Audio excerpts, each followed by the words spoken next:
அன்பார்ந்த இஸ்லாமிய சகோதரர்களே, ஒரு நிமிடம் உங்களுடைய மனதிலே நீங்கள் ஒரு கேள்வியை கேட்டு பாருங்கள். இன்று நாம் துஆ கேட்கின்றோம் அல்லாஹ்விடத்திலே, நம்முடைய வியாபாரத்துக்காக வேண்டி, நம்முடைய செல்வத்துக்காக வேண்டி, நம்முடைய கடன் பிரச்சனைகள் தீர்வதற்காக வேண்டி, நமக்கு இருக்கக்கூடிய எல்லா விதமான பலாய் முசீபத்துகளும் நீங்க வேண்டும் என்பதற்காக வேண்டி அல்லாஹ்விடத்திலே நாம் இன்று கையேந்தி பிரார்த்தனை செய்கின்றோமே. இந்த பிரார்த்தனைகள் அல்லாஹ்விடத்திலே கபூலாகின்றதா? இந்த பிரார்த்தனைக்கான பதில் கிடைப்பதற்கு ஏன் தாமதமாகின்றது? இந்த ஒரே ஒரு கேள்வியை உங்கள் மனதில் நீங்களே கேட்டு பாருங்கள்.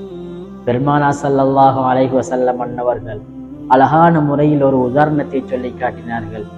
சஹீஹ் முஸ்லிமிலே வரக்கூடிய ஒரு ஹதீஸ், பெருமானார் ஸல்லல்லாஹு அலைஹி வஸல்லம் அன்னவர்கள் கூறி காட்டினார்கள், ஒரு மனிதன் தன்னுடைய ஆடை முழுவதும் கலைந்த நிலைமையில், தன்னுடைய உடம்பு முழுவதும் தூசியால் மூடிப்பட்ட நிலைமையில், தன்னுடைய ஆடைகள் கலைந்து தன்னுடைய முடிகள் கலைந்த நிலையில் ஒரு மனிதன் வருகின்றான். அந்த மனிதன் வந்து அல்லாஹ்விடத்திலே கையேந்தி பிரார்த்தனை கேட்கின்றான். இறைவனே யா ரப் என்று பெருமானார் ஸல்லல்லாஹு அலைஹி வஸல்லம் அவர்கள் கூறினார்கள். அந்த மனிதன் கேட்கக்கூடிய பிரார்த்தனை அல்லாஹ்விடத்திலே கபூலாகுமா கபூலாகாதா என்று அவர்கள் சொல்லி காட்டுகின்றார்கள். எப்படி தெரியுமா?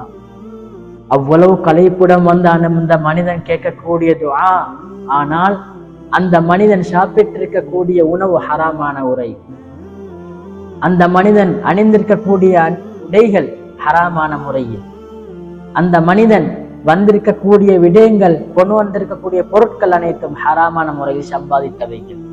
இப்படி இருக்கக்கூடிய நிலைமையில் அந்த மனிதனுடைய துஆ எப்படி அல்லாஹ்விடத்திலே ஒப்புக்கொள்ளப்படும்? அன்பார்ந்த சகோதரர்களே, இன்று நாம் நம்முடைய நிலைமையை பார்த்து கொள்ள வேண்டும். இன்று நாம் பல வியாபாரங்களை செய்கின்றோம், பல இடங்களுக்கு செல்கின்றோம், எல்லா விதமான வியாபாரங்களிலும் நாம் இன்று ஈடுபட்டு கொண்டிருக்கின்றோம். ஆனால் ஒன்றுக்கு 10 முறை அந்த வியாபாரம் ஹலாலான வியாபாரமா? நமக்கு வரக்கூடிய வருமானம் ஹலாலான முறையில் தான் வருகின்றதா? நாம் நம்முடைய பிள்ளைகளுக்கு கொடுக்கக்கூடிய உணவுகள் நமக்கு ஹலாலான முறையில் தான் வந்து சேருகின்றதா என்பதை நாம் பரிசோதித்துக் கொள்ள வேண்டும்.